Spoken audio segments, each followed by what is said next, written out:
Hey everyone, Brett here with another episode of Brett's Brain. Today, we're gonna give you 3 tips of how to get the most out of your board. Hey, I'm Brett Brohl, former founder, current venture capitalist. Thanks so much for checking out the channel. Make sure you like, subscribe, share, get it out there to other people. Our goal here is to help entrepreneurs succeed. All right, 3 tips to get the most out of your board. First, make sure you prepare well ahead of board meetings. Don't just show up with a slide deck that nobody's seen before the meeting actually starts.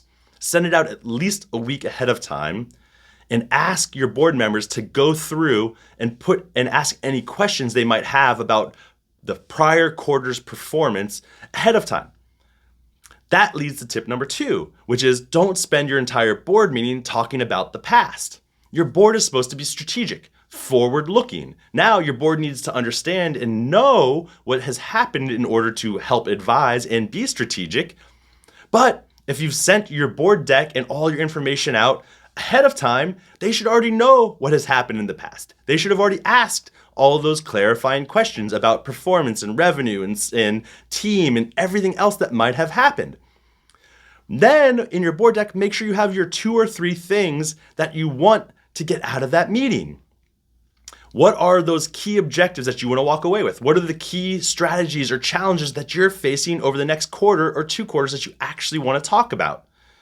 Come with a plan of what you want to get out of it as the CEO. The board's job isn't to just monitor and micromanage the CEO. The board's job is to support you in what you need help with. But it's your job to drive it. It's your job to say, hey, I need help in these 2 things or these 3 things. So come prepared with whatever those 3 things are. Those are probably the 3. If you just do those 3 things with your board and in your board meetings, you're going to get so much more out of them than anybody else would. Remember, number 1 is to prepare and send your deck out at least a week ahead of time.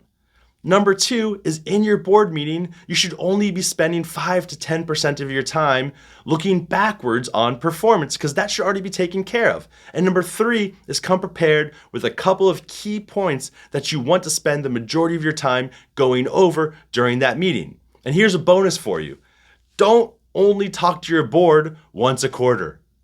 Make sure you're talking to them frequently. Leverage them. They're incented by being investors or stakeholders or whatever in helping you succeed.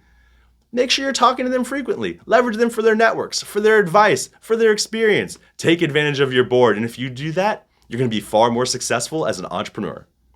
If you like this, make sure you share, like, subscribe, and ask us questions. What can we answer to help you in your entrepreneurial journey?